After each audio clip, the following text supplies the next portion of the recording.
Hello hi everyone అండి. మారుతి సాహితీ channel ప్రేక్షకులకు స్వాగతం సుస్వాగతం అండి. అంతా బాగున్నారా అండి? మేమంతా బాగున్నామండి. ఈరోజు మన మారుతి సాహితీ ఛానల్లో ఎద్దనపూడి సులోచన రాణి గారు రచించినటువంటి సెక్రటరీ నావెల్లో ఈరోజు ఎపిసోడ్కు వెళ్లే ముందు నిన్నటి ఎపిసోడ్లో ఏం జరిగిందో ఒక్కసారి జ్ఞాపకం తెచ్చుకుందామండి. అయితే ఈ లక్ష్మి మద్రాసుకి మన జయంతి రావడం, అక్కడ వీళ్ళిద్దరూ అంతా ఫ్యామిలీతో ఈ జయంతి కలిసిపోవడం, ఇట్లా నడుస్తున్నటువంటి క్రమంలో జయంతి బిజీ అయిపోవడం, ఫ్యామిలీ మెంబర్స్ అందరికీ వాళ్ళ అవసరాలు తీరుస్తూ తన శ్రమకు తగ్గ ఫలితం ఉన్నది అని తను తృప్తి పడడం, వచ్చిన అమ్మాయితో వాళ్ళు మమేకమైపోవడం, ఇట్లా హ్యాపీగా గడుస్తున్నటువంటి సమయంలో మధ్యలో ఒకరోజు రాజశేఖరం గారు అక్కడికి ఆ ఇంటి విజయలక్ష్మి గారితో ఉన్నటువంటి పరిచయం వల్ల అక్కడికి వాళ్ళ ఇంటికి వెళ్ళడం. అయితే రాజశేఖరం గారిని మన జయంతి చూడడం, కానీ జయంతి అక్కడ ఉందనే విషయం రాజశేఖరం గారికి తెలియకపోవడం, తెల్లారి అతను వెళ్ళిపోవడం, అయితే నా గురించి రాలేదా, ఇటువంటి మనిషి గురించే నేను ఇంత ఆలోచించానా అని జయంతి బాధపడడం, ఇవన్నీ జరిగాయి కదండి. ఈరోజు ఏం జరగబోతుందో చూద్దామండి. పై సంఘటన జరిగిపోయిన తర్వాత దాదాపు 1 నెల రోజులకి ఓ రోజు రాత్రి చాలా ఆలస్యంగా ఇంటికి వచ్చిన విజయలక్ష్మి జయంతి ఇచ్చిన పాల గ్లాసు అందుకుంటూ, లక్ష్మి, మా క్లబ్కి సెక్రటరీ దొరక్క తన్నుకు చస్తున్నారు, నేను ఈరోజు నీ పేరు ఇచ్చి వచ్చాను అంది. నన్నా? జయంతి వింతగా చూసింది. అవును, అసలు నేను చాలా రోజుల నుంచి అనుకుంటున్నాను, నువ్వు ఉండటం వల్ల మాకింట్లో అంతా సౌకర్యంగా హాయిగా గడిచిపోతున్న మాట నిజమే, కానీ అలాగని చెప్పి నీ జీవితం వ్యర్థం చేసే స్వార్థపరురాలని కాదు లక్ష్మి నేను. నువ్వు దీనికి సెక్రటరీ అయితే అనేక రకాల వ్యక్తులు పరిచయం అవుతారు, వాళ్ళలో ఎవరైనా నీ మనసుకి నచ్చిన వాళ్ళు. ఆవిడ వాక్యం పూర్తి చేయనే లేదు. ఒక్క మాట చెప్పండి, నేనేమైనా మీకు బరువుగా అనిపిస్తున్నానా? లక్ష్మి. విజయలక్ష్మి తెల్లబోయినట్లు చూసింది. అంటే జయంతిని వాళ్ళు లక్ష్మి అని పిలుచుకుంటున్నారు కదండి. నాకిక్కడ పిల్లలతో చాలా హాయిగా ఉంది, మీరంతా నన్ను ఆప్యాయంగా చూస్తున్నారు, నాకింతకంటే ఏం కావాలి? కానీ ఇప్పుడు బాగానే ఉంటే ఉండొచ్చు, ఎల్లకాలం నీకు ఇలా గడిచిపోతే తృప్తిగా అనిపిస్తుందా? ఎందుకు అనిపించదు? నాకు ఇంకేం వద్దు, మీరు నన్ను స్వంత చెల్లెలికి మించిన మమకారంతో చూస్తున్నారు. జయంతి కళ్ళలో హఠాత్తుగా నీళ్లు తిరిగాయి. అరే, అదేమిటి, ఎక్కడో పిచ్చి పిల్లలా ఉన్నావే నువ్వు, చప్పున చేయి పట్టి దగ్గరకు లాక్కుంటూ కంగారుగా అంది విజయలక్ష్మి. మీకు ఇష్టం లేకపోతే వెళ్ళిపోమ్మని చెప్పండి, అంతేకాని నీ మొహం, నిన్ను వెళ్ళమంటున్నానా నేను? జన్మలో నిన్ను వదలకూడదని నాకుంది. మరి ఇంకెందుకు ఇవన్నీ ఏర్పాట్లు? బయట నీ జీవితం అంతా ఇలా వృధాగా చేసుకుంటావా? ఒకవేళ నువ్వు ఉండిపోతానన్నా లోకం ఏమనుకుంటుంది చెప్పు నన్ను? లోక సంగతి కూడా వదిలేయి, నాకు బాధగా ఉంటుంది కదా. వద్దు వద్దు, మీరలా ఆలోచించవద్దు. ఇక్కడ ఈ ఇంట్లో స్వంతంగా ఉండిపోతాననడంలో నాకే స్వార్థం ఉంది. దయ ఉంచి నన్ను పంపించాలని చూడకండి. చప్పున ఆవిడ గుండెల్లో తలదాచుకుంటూ బొంగురుపోయిన కంఠంతో అంది జయంతి. సరే సరే, ఇంకెప్పుడు అనను, మర్చిపోయా. ప్రసాద్ వస్తానని ఉత్తరం రాశాడు, చూశావా అంది. జయంతి చూశాను అన్నట్టు తలూపింది. విజయలక్ష్మికి హఠాత్తుగా తను చేసిన పొరపాటు తెలిసి వచ్చింది. ప్రసాద్ ఈ అమ్మాయిని పంపించాడన్న సంగతి తను ఎలా మర్చిపోయింది? వాళ్ళిద్దరి మధ్య ఏ ఆకర్షణ లేకుండా ఉండుకుంటుందా? జయంతి తన మరదలుగా ఈ ఇంట్లో శాశ్వతంగా ఉండిపోతుంది అన్న ఆలోచన రావడంతో విజయలక్ష్మి మొహం సంతోషంతో విప్పారింది. ప్రసాద్ సెలవు పెట్టి వచ్చాడు. పిల్లలు మామయ్య మామయ్య అంటూ ఒకటే గోల. ఇదిగో, మీరంతా కలిసి మీ ఇష్టం వచ్చిన చోట్లకి తిరగండి, నాకు టైం లేదు, ముందే చెప్తున్నాను అంది విజయలక్ష్మి. ఆవిడ మనసులో అసలు ఉద్దేశం వాళ్ళిద్దరినీ హాయిగా ఒంటరిగా వదిలేయాలని. తల్లి మనసులో ఈ విషయాన్ని కనిపెట్టలేని చిన్నపిల్లలిద్దరూ మేము వెళ్తాం అని మారాం చేశారు. వద్దు, చదువుపోతుంది, ఇంట్లో కూర్చొని చదువుకోండి అని కసిరింది.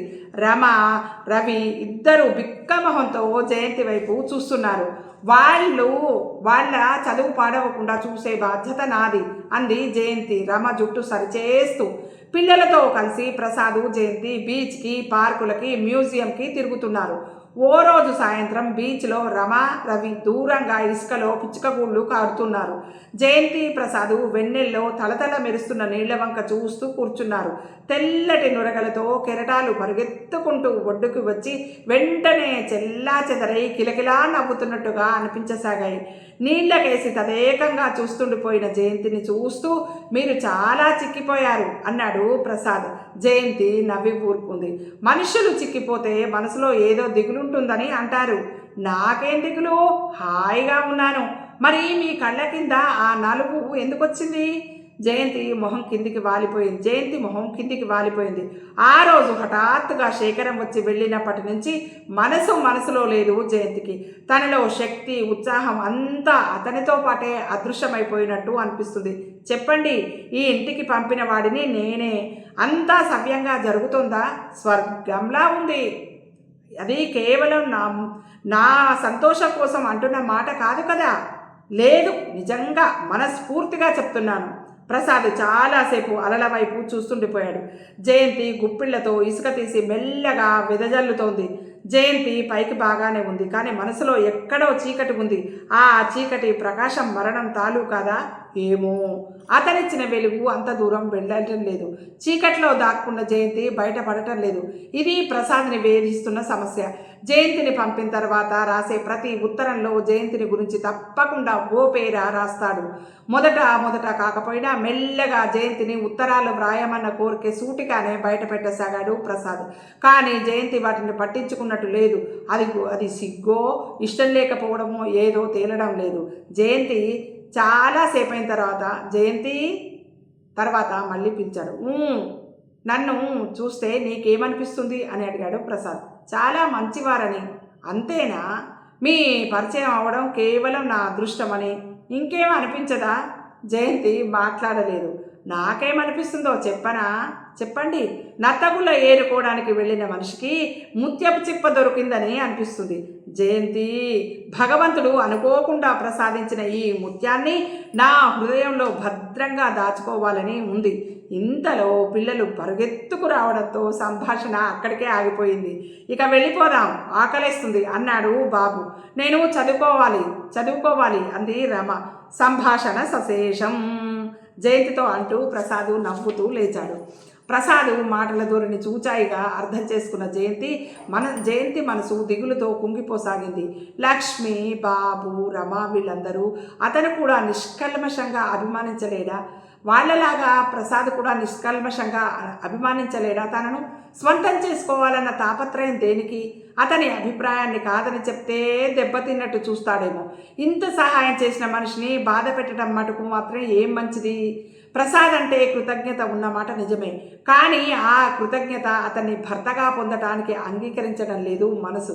ఈ జన్మలో మళ్ళీ శేఖరం కనిపించడు, ఆ మాట వాస్తవమే. కానీ అతనంటే ఎంత కోపం ఉండని, ఎంత అసహ్యం ఉండని, తనలో స్త్రీ సహజమైన అనుభూతులు రేకెత్తించింది శేఖరం. అతనికొక్కడికే ఆ అధికారం ఉంది. ఒక్క ప్రసాదే కాదు, ఇంకే మగవాడి ఆత్మీయతని ఆ రూపంలో తను భరించలేదు. శరీరం, మనసు రెండూ ఎదురు తిరుగుతున్నాయి. ఇది ప్రసాద్కి చెప్పటం ఎలా? ఈ రూపంగా ఇంట్లో అనవసరమైన అశాంతి రేకెత్తదు కదా అని ఆలోచించసాగింది జయంతి. కారు ఇంటి ముందుకి వచ్చి ఆగటంతో జయంతి ఆలోచనలు కూడా అక్కడే ఆగిపోయాయి. పిల్లలిద్దరూ దిగి ముందుగా లోపలికి పరిగెత్తారు. లోపల విజయలక్ష్మి ఎవరితోనో మాట్లాడుతుంది. పిల్లలని చూడగానే అదిగో వీళ్ళు వచ్చేశారు, రమా మామయ్యేడి అంది. అడుగో వస్తున్నాడు అంది రమ. ప్రసాద్ చూడు, నీకోసం ఎవరొచ్చారో.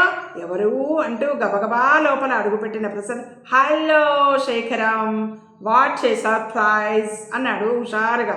ఎప్పుడూ రావటం ప్రసాద్ కంఠం వినిపించింది. ఇంత క్రితమే వచ్చాను, సందేహం లేదు శేఖరమే. జయంతి లోపలికి వెళ్ళడమా మానడమా ఏది నిర్ణయించుకోలేకపోతుంది. ఇంతలో విజయలక్ష్మి, లక్ష్మి ఏదిరా అని అడిగింది తమ్ముని. వస్తోంది, అదిగో గుమ్మం దగ్గర అన్నాడు ప్రసాద్. శేఖరం, నా సెక్రటరీని నువ్వు కిందటిసారి చూడలేదు కదూ?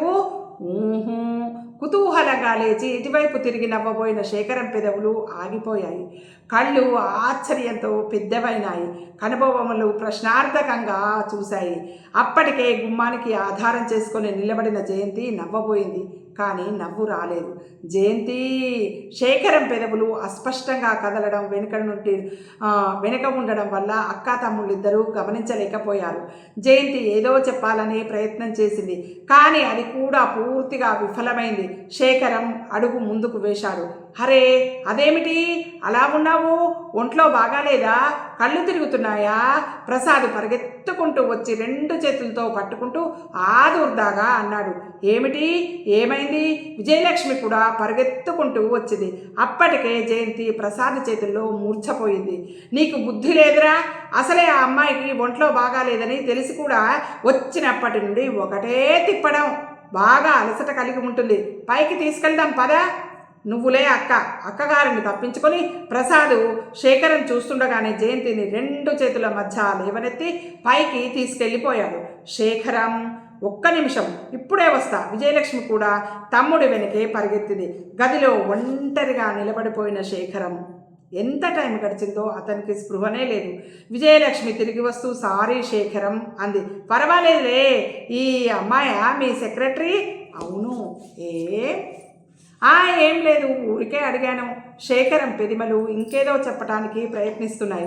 అదేం గమనించని విజయలక్ష్మి టేబుల్ మీద పుస్తకాలు సర్దుతూ, నా సెక్రటరీయే కాదు, కొద్ది రోజుల్లో నా మరదలు కూడా కాబోతుంది. ప్రసాద్ వివాహం చేసుకోబోతున్నాడు. సీ. అతని కళ్ళల్లో కోపం, విషాదం కలిసిపోయిన భావము. కోపం, విషాదం కలిసిపోయిన భావం ఒకటి తలుక్కుమని మెరిసి అంతలోనే మాయమైపోయాయి. సరే, నే వస్తా లక్ష్మి అన్నాడు. అదేమిటి, భోజనానికి ఉండవు? వీల్లేదు, ఓ ఫ్రెండ్ని కలుస్తానని మాట ఇచ్చి వచ్చాను. ఏమీ అనుకోకు ప్లీజ్. ఆవిడ ఇంకో మాట చెప్పేందుకు అవకాశం ఇవ్వకుండా వెళ్ళిపోయాడు శేఖరం. హోటల్కి తిరిగి వచ్చేస్తుంటే ఆ రోజు హఠాత్తుగా పుస్తకం మెట్ల మీద జారవిడిచి పారిపోయిన మనిషెవరో ఇప్పుడు స్పష్టంగా తెలిసింది. ఏం చేశాడు తను? తనలో ఏం చూసి జయంతి అలా దూరంగా పారిపోతోంది? శేఖరం జీవితంలో ఏనాడు అనిపించనంత ఒంటరితనం, నిరాశ మనసులో గూడు కట్టుకోసాగాయి. జయంతికి మళ్ళీ మెలకువ వచ్చేసరికి మంచం పక్కనే కూర్చొని ప్రసాద్ ఆదుర్దాగా చూస్తున్నాడు. క్షణంసేపు అలా తన మీదకి వంగి ఆత్రంగా చూస్తున్న మొహం అచ్చు శేఖరంలాగానే కనిపించింది. చప్పున జరిగి అతని చేయి లాక్కుని అందులో మొహం దాచుకుంది. నన్ను క్షమించండి, క్షమించండి అంది. ఏమిటిది జయంతి? ఎందుకు? స్పష్టంగా వినిపిస్తున్న ప్రసాద్ కంఠం జయంతి మత్తు వదిలించి విడదీసి ఈ లోకంలోకి లాక్కొచ్చింది. వెంటనే చేయి వదిలేసి ప్రసాద్ వంక చూసింది. అతను శేఖరం కాదు. గదంతా వెతికింది, ఎక్కడా శేఖరం కనిపించలేదు. ఆయనేది? అస్పష్టంగా అడగలేక అడిగింది. ఎవరు? శేఖరం సంగతా నువ్వు అడిగేది? ప్రసాద్ కుతూహలంగా ప్రశ్నించాడు. జయంతి అవునన్నట్టు చూసింది. అతను అప్పుడే వెళ్ళిపోయాడు. వెళ్ళిపోయారా? అవును. అతను నీకు తెలుసా? అనుమానంగా అడిగాడు. జయంతి చూపులు నీరసంగా తెలుసు అన్నట్టు సూచించాయి. ప్రసాద్కి సంగతేమిటో క్షణంలో బోధపడింది. జయంతి మూర్ఛపోవడానికి కారణం కూడా తేటతెల్లమైంది. శేఖరం తెలిసిన మనిషి కావడం వల్ల ప్రకాశం సంగతంతా మళ్ళీ బయటకు వస్తుందని భయపడిపోయి ఉంటుంది.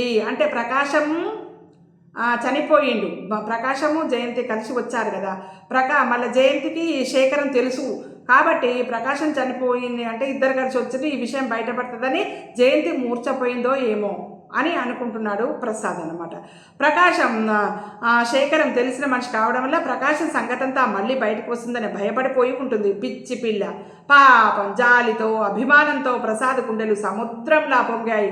వెంటనే జయంతి చేతిని తన 2 చేతుల్లోకి తీసుకొని ఆప్యాయంగా నిమురుతూ ప్రేమ ఉట్టి పడుతున్న కంఠంతో, భయపడకు జయంతి, 1000 మంది శేఖరాలు వచ్చినా నిన్ను నా నుంచి విడదీయలేరు అన్నాడు దృఢంగా. అంటే ఆయన ధైర్యం చెప్పే ఉద్దేశంతో అన్నాడు. కానీ జయంతికి శేఖరమే కావాలి. కానీ ఈమె మనసులో ఉన్న విషయం ప్రసాద్కి తెలియదు అని మనకు తెలుసు. అతను చేస్తున్నదేమిటో జయంతికి బొత్తిగా అర్థం కావడం లేదు. తెలిసిందల్లా ఒక్కటే, అది శేఖరం స్వయంగా చూసి కూడా ఏమీ ఎరగనట్టు నిర్లక్ష్యంగా వెళ్ళిపోయాడు. జయంతి గుండెల్లో దుఃఖపు కెరటాలు విరుచుకుపడుతున్నాయని ఎవ్వరికీ తెలియదు. అప్పటికే విజయలక్ష్మి ఇచ్చిన నిద్రమాత్రలు పనిచేయటం మొదలుపెట్టడంతో కళ్ళు మెల్లగా మూతలు పడసాగాయి. 2 సంవత్సరాల క్రితం యుద్ధంలో మరణించిన ప్రసాద్ అన్నగారు గోపాలం శేఖరం క్లాస్మేట్స్ అట. అంటే ఈ జయంతి వాళ్ళకి శేఖరం ఎట్లా పరిచయం అన్న విషయం అనమాట. 2 సంవత్సరాల క్రితం యుద్ధంలో మరణించిన ప్రసాద్ అన్నగారు గోపాలం శేఖరం ఇద్దరు క్లాస్మేట్స్ అట. ముఖ్యంగా లక్ష్మికి శేఖరం అంటే ప్రాణం. నీకంటే చాలా పెద్దదాన్ని అయిపోయాను, కానీ లేకపోతే పెళ్లి చేసుకుందును అని తమాషా చేసేదట లక్ష్మి. గోపాలం మరణించడంతో శేఖరం రాకపోకలు తగ్గిపోయినాయి. ఎప్పుడో 100కి 1,00,00,000కి ఒకసారి ఉత్తరం రాయటం కానీ రావటం కానీ చేస్తాడు. పిల్లలు ముగ్గురిలోకి పెద్ద కొడుకు గోపాలం అంటే ముసలాయనకి ప్రాణం. అతను చచ్చిపోయిన తర్వాత ఆ దిగులుతోనే ఆయన మంచం పట్టాడు. గోపాలాన్ని గుర్తుకు తెచ్చే ఏ వస్తువైనా కంటికి కనిపిస్తే ఆయన చిన్న పిల్లాడిలా బావురుమంటాడు. అందుకే చిన్న కూతురు అలాంటి చిహ్నాలేవి పొరపాటున కూడా లేకుండా చేసింది. ఇదంతా మాటల ధోరణిలో అప్పుడు కాస్త ప్రసాద్ ద్వారా తెలిసింది జయంతికి. శేఖరం నీకెలా తెలుసు? మీ ఇద్దరికి ఎలా పరిచయం? ఈ మాటల మీద ప్రసాద్ ఎక్కువగా నొక్కి అడగలేదు. ఆ రోజు జయంతి మూర్ఛపోవడానికి కారణం శేఖరం అని విజయలక్ష్మికి తెలియదు. ప్రసాద్ వెళ్ళిపోయే రోజు దగ్గరికి రానే వచ్చింది. మీ ఇద్దరి మనసులు కలిసిన తర్వాత ఇంకెందుకో ఆలస్యం, ఆ 3 ముళ్ళ తతంగం పూర్తి చేసుకుంటే సరిపోతుందిగా నవ్వుతూ అంది విజయలక్ష్మి తమ్ముడితో. లక్ష్మి ఎప్పుడంటే అప్పుడే, నాకేమీ అభ్యంతరం లేదు, తనని తొందర పెట్టడం నాకిష్టం లేదు తృప్తిగా అన్నాడు ప్రసాద్. అతను అక్కగారి ముందు తండ్రి ముందు జయంతితో మాట్లాడాలంటే సిగ్గుపడేవాడు. వారం రోజులు గడిచిపోయినాయి. ప్రసాద్ వెళ్ళిపోయాడు. జయంతి క్రమేపీ నీరసించిపోయింది. ఇదిగో ప్రసాద్తో నాకు పెద్ద పోట్లాట తెచ్చిపెట్టేలా ఉన్నావే, మరీ అంత చిక్కిపోతే ఎలా? అమ్మాయి, గట్టిగా చెబుతున్నా, నువ్వు ఈ పని గిని ముట్టడానికి వీల్లేదు. కడుపు నిండా భోంచేసి పిల్లలతో కులాసాగా నీ ఇష్టం వచ్చినట్టు తిరుగు. అదిగో ఆ టానిక్ తాగడం మర్చిపోకు. ఓ రోజు గట్టిగా మందలిస్తూ అంది విజయలక్ష్మి. ఆ రోజు బొంబాయి నుంచి ఆవిడ స్నేహితులు వచ్చారు. భార్య భర్త ఇద్దరే కావటం వల్ల జయంతిని వాళ్ళకి తోడుగా సందడి కోసం పిల్లల్ని కూడా మహాబలిపురం చూడటానికి పంపింది విజయలక్ష్మి. మహాబలిపురంలో గెస్ట్ హౌస్ సముద్రపు ఒడ్డుకి ఆనుకొని ఉంది. 2 అంతస్తుల ఆ భవనంలో పైన వరండాలో నిలబడి చూస్తే ఎదురుగుండా ఒత్తుగా పెరిగిన సరుగు చెట్లు కనిపిస్తాయి. వాటి మధ్య నుంచి సన్నటి కాలిబాట సముద్రం దగ్గరకు తీసుకువెడుతుంది. పై వరండాలో స్తంభాన్ని ఆనుకుని సాయంకాలపు నీరెండని రెప్పవాల్చకుండా చూస్తున్న జయంతికి గంభీరంగా వినిపిస్తున్న సముద్రపు ఘోష, నీకింకా ఈ ప్రపంచంతో పనేముంది, ఉండి ఏం సుఖపడతావు, నీకు ఎవరున్నారు, నాలోకి రా రా వచ్చేయి, సందేహించకు అని చేతులు చాచి అరుస్తున్నట్టు అనిపిస్తోంది. నిజమే, తనేం చెయ్యాలి? కొద్ది రోజుల్లో ప్రసాద్కి ఏదో ఒకటి చెప్పక తప్పదు. అయిష్టాన్ని వ్యక్తపరిస్తే అతని మనసు గాయపడటం నిజం. ఎంతో ఆశతో తృప్తితో వెళ్ళాడతను. చెప్పలేకపోతే మౌన అంగీకారంగా తీసుకొని తొందరపడుతున్నాడు. ఈ కొద్ది రోజుల్లో జయంతికి ఒక విషయం మాత్రం స్పష్టంగా తెలిసిపోయింది. శేఖరం తప్ప ఇంకో వ్యక్తి స్పర్శ కూడా తను భరించలేదు. అతను చూసి కూడా మాట్లాడకుండా కనీసం గుర్తించే ప్రయత్నమైనా చేయకుండా వెళ్ళిపోయాడు. మనసు రోషంతో అవమానంతో మెలి తిరుగుతున్న మాట నిజమే. మనసు రాజీ పడటం లేదు. అది విచిత్రం. తను వచ్చేయటం వల్ల అతనికి మంచి జరుగుతుందని ఆశించింది. సరిగ్గా అదే జరిగింది. ప్రమీలని పెళ్లి చేసుకునే ఉంటాడు. పరిస్థితులు చక్కబడిపోయి ఉంటాయి. అందుకే మళ్ళీ జీవితంలో ఎక్కడ ప్రవేశిస్తుందో అని భయపడి ఉంటాడు. లేకపోతే ప్రకాశంతో వచ్చిందని అసహించుకుంటున్నాడు. ఏమైనా అనుకోని అసలు ఎప్పుడూ అంతే. అధికారం ఉన్నట్టు తప్ప ఏనాడైనా ఆత్మీయతతో మాట్లాడా? అది కేవలం సహాయం చేసి అవసరంలో ఆదుకున్నాను అనే అహంకారమేగా. ఫోన్లే, అతని పట్ల తనకున్న ఈ అనురాగం ఇలా గుర్తింపుగా ఉండిపోని, గుప్తంగానే ఉండిపోని. అదే మంచిది. ఇలా ఒంటరిగా కూర్చుంటే అశాంతి మనసుని ముక్కలుగా చీలుస్తుంది. భయంకరమైన ఆలోచనల వైపు రెచ్చగొడుతుంది. పిల్లలతో కలిసి ఉంటే నయం. జయంతి పైనుంచి మెల్లగా మెట్లు దిగి కిందకు వస్తోంది. కింద నుంచి ఎవరో వస్తున్నారు. వాళ్ళెవరో గమనించకుండానే పక్కకు ఒరిగి తలదించుకొని గబగబా వచ్చేస్తున్న జయంతిని వెళ్తున్న అతను హఠాత్తుగా ఆగి భుజం మీద చెయ్యి వేసి పట్టుకున్నాడు. కెవ్వు మనబోయి తలెత్తి అంతలోనే ఆగిపోయింది. ఎదురుగుండా శివరాం నిలబడి ఉన్నాడు. శివరాం ఆశ్చర్యంగా అడిగింది. జయంతి, నువ్విక్కడా? అరే జయంతి! కింద నుంచి వస్తున్న ప్రమీల గబగబా మెట్లెక్కి పైకి వస్తూ ఆశ్చర్యంగా చూసింది.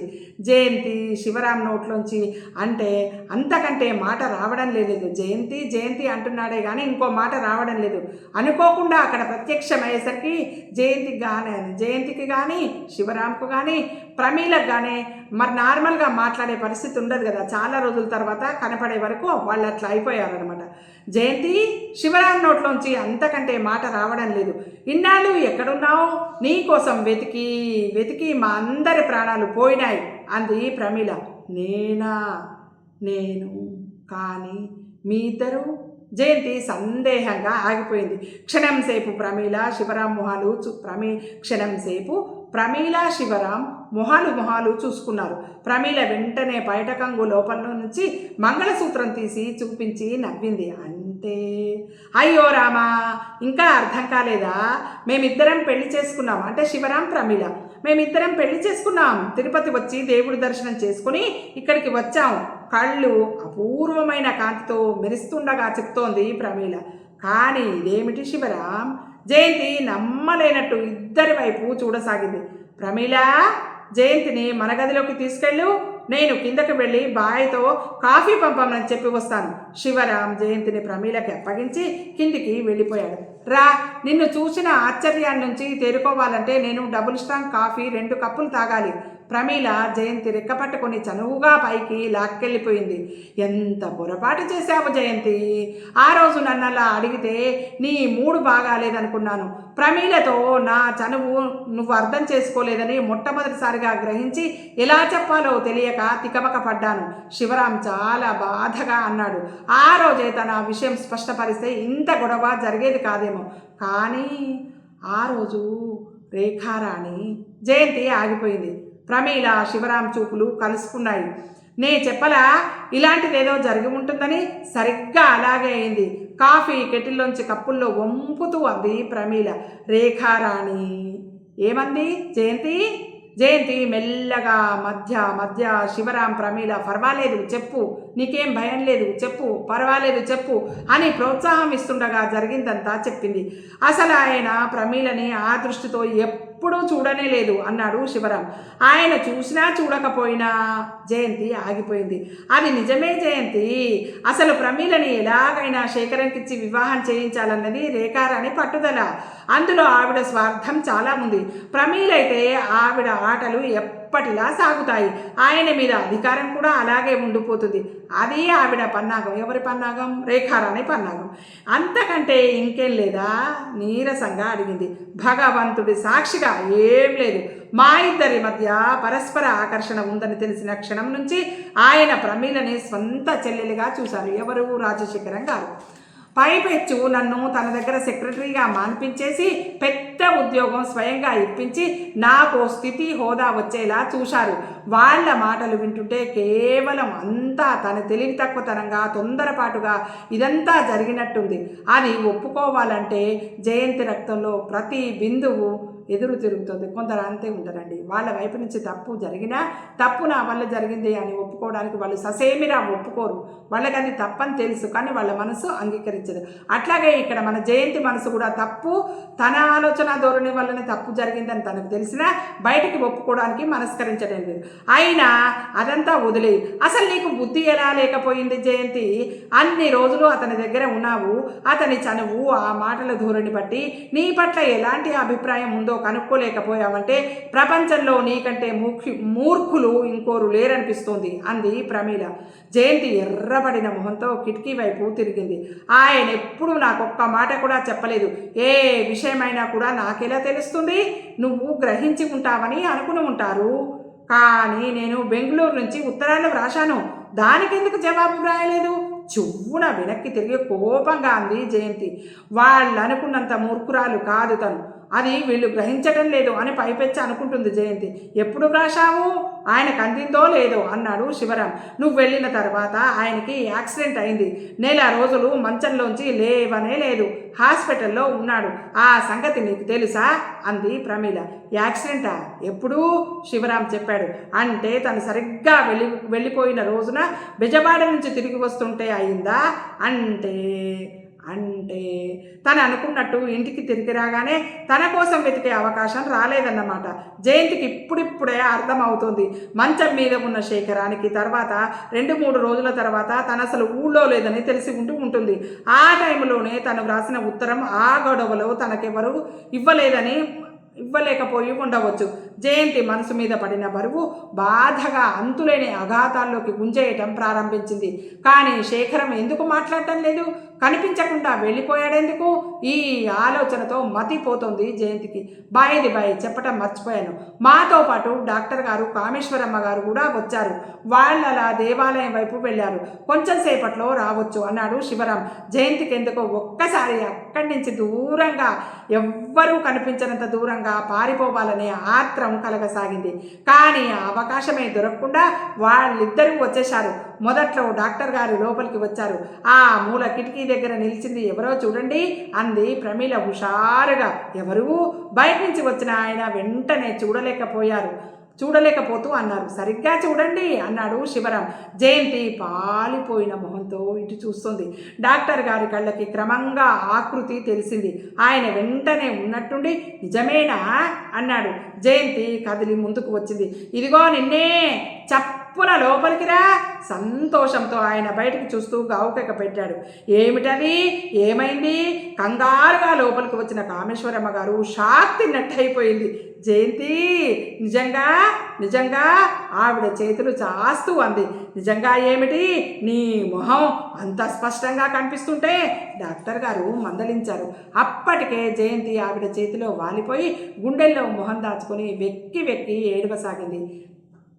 ఇక్కడికి జరిగిందంతా చాలక ఇంకా జాప్యం చేస్తావా? నా మాట విను, మాతో వచ్చేయి. నీకు తెలియదు శేఖరం పైకి ఎంత గంభీరంగా కనిపిస్తాడో, లోపల అంత. ఆవిడ వాక్యం పూర్తి చేయలేదు. జయంతి మధ్యలోకి అడ్డు తగులుతూ, వద్దు, నన్ను క్షమించండి, నేను రాలేను, నేను చేసింది పొరపాటే కావచ్చు, కానీ క్షమార్పణ కోరుకోవాలంటే తగినంత చనువు కూడా ఉండాలి అంది. ఎక్కడ పిచ్చిదానిలా ఉన్నావే? ఈ పరిస్థితుల్లో నిజంగా పిచ్చిదాన్ని అయితే అంతకంటే సుఖం ఇంకోటి ఉండదు, కానీ కావడం లేదు. నేను మామూలుగానే ఉన్నాను. సరే, నీ ఇష్టం, పోన్లే, అతనే స్వయంగా వచ్చి తీసుకువెడతాడు, సరేనా? ఎంతసేపు ఎన్ని విధాలు నచ్చ చెప్పినా జయంతి వినకుండా మూర్ఖపు పట్టుపట్టడం చూసి ఆవిడ విసుగ్గా అంది. ఉన్నట్టుండి జయంతి హఠాత్తుగా మాయమైతే దానికి శేఖరం మనసు ఎంత గాయపడిందో స్వయంగా ఆవిడకి తెలుసు. తను పైకి ఒక్క మాట కూడా అనని మాట నిజమే, కానీ కాంతి లోపించిన అతని కళ్ళు, ప్రతి విషయం పట్ల అతను చూపే ఉదాసీనత, మానసికంగా లోపల దిగమింగుతున్న ఆవేదన, ఇవన్నీ ఆవిడ మాతృహృదయం కనిపెట్టకపోలేదు. శివరాం వాళ్ళు విజయలక్ష్మి వాళ్ళ ఇంటికి వస్తామంటే కూడా జయంతి ఇష్టపడలేదు, అడ్రస్ ఇవ్వలేదు. మౌనంగా వచ్చిన వాళ్లతో తిరిగి ఇంటి ముఖం పట్టింది. మౌనంగా తను ఎవరితో వచ్చిందో వాళ్లతో పాటే వెళ్ళిపోయింది. వాళ్ళు రమ్మనగానే ఎలా వెళ్ళిపోతుంది? శేఖరం గురించి తనకంటే ఎక్కువ వీళ్ళందరికీ తెలుసా? ఆ రోజు హఠాత్తుగా కనిపించినప్పుడు ఆ సాయంత్రం తను ఎలాగో అయిపోతే ఒంట్లో బాగాలేదేమోనని భయపడి ప్రసాద్ దగ్గరగా వచ్చి చేతులు పట్టుకున్నప్పుడు ప్రసాద్ భుజం మీద నుంచి శేఖరం మొహం తను చూడలేదు. ఆ చూపులు ఎంత కఠినంగా ఉన్నాయి. జన్మలో తను చేసిన పని క్షమిస్తాడా అతను? ఒకవేళ ధైర్యం చేసి వెడుతుందే అనుకో, కానీ అతను నిర్లక్ష్యంగా మాట్లాడితే, హీనంగా చూస్తే తనేమైపోవాలి? ఇప్పుడైతే ఈ కాస్త వ్యక్తిత్వమైనా మిగులుతుంది తనకి. ప్రకాశంతో వచ్చేసిన అతనికి తనకి ఎలాంటి సంబంధం లేదని శేఖరానికి ఎవరు నచ్చ చెప్తారు? అసలు చెప్తే మటుకు వింటాడా? అతని కోపం, అతని అహంకారం తనకి కొత్త. ఒంటి మీద ఏ మాత్రం స్పృహ ఉన్నా, మెదడుకి ఏ మాత్రం వివేచనా శక్తి ఉన్నా తనలాంటి బుద్ధి తక్కువ పని ఎప్పుడూ చేయదు. కానీ ఇద్దరి మధ్య ఆఘాతానికి తన తెలివి తక్కువతనమే కారణం. అది నిజమే, ఒప్పుకుంటుంది. కానీ ఇది పూడ్చాలంటే ఒక్క జయంతి వల్ల కాదు. జయంతి బలం చాలదు. అది ఎప్పటికైనా అతనే చేయాలి, లేకపోతే ఇంతే. కామేశ్వరమ్మ గారితో మొండిగా రానని ఖచ్చితంగా తిరస్కరించినందుకు జయంతి ఇంటికి వచ్చిన తర్వాత కూడా ఏ మాత్రం బాధపడలేదు. ఇదండి ఈరోజు ఎపిసోడ్. ఈ ఎపిసోడ్ మీకు నచ్చినట్టయితే లైక్ చేయండి, షేర్ చేయండి. మన మార్తి సాహితీ ఛానల్ని సబ్స్క్రైబ్ చేయండి. మనందరం ఆనందంగా, ఆరోగ్యంగా, సుఖంగా, సంతోషంగా ఎల్లవెళ్ళలా ఉండాలని మనస్ఫూర్తిగా కోరుకుంటూ, మీ అందరి ఆశీస్సులు, ప్రేమ, ఆదరాభిమానాలు మన మార్తి సాహితీ ఛానల్కి ఎల్లవెళ్ళలా ఉండాలని మనస్ఫూర్తిగా కోరుకుంటూ రేపటి ఎపిసోడ్లో మళ్ళీ కలుసుకుందామండి. ఉంటానండి. బై. ఇంకా ఇది 1 or 2 డేస్లో ఇది అయిపోతుండొచ్చండి ఈ నావెల్. ఇంకో మంచి నావెల్తో మళ్ళీ 1 or 2 డేస్ ఈ నావెల్ అయిపోయినాక 1 or 2 డేస్ గ్యాప్ ఇచ్చుకొని ఇంకో కొత్త నావెల్ స్టార్ట్ చేద్దామండి. ఇంకా అంతే, రేపటి ఎపిసోడ్ అయ్యాక 1 or 2 డేస్ అంతే పడుతుండొచ్చు. మధ్యలో 1 or 2 డేస్ గ్యాప్ ఉంటుంది. మళ్ళీ ఇంకో కొత్త నావెల్ స్టార్ట్ చేసుకుందామండి. మీరు ఇచ్చే ప్రోత్సాహం వల్ల ఈ నావెల్స్ మంచిగా నడుస్తున్నాయి. నేను మీకు కృతజ్ఞరాలండి. రేపటి ఎపిసోడ్లో మళ్ళీ కలుసుకుందామండి. ఉంటానండి.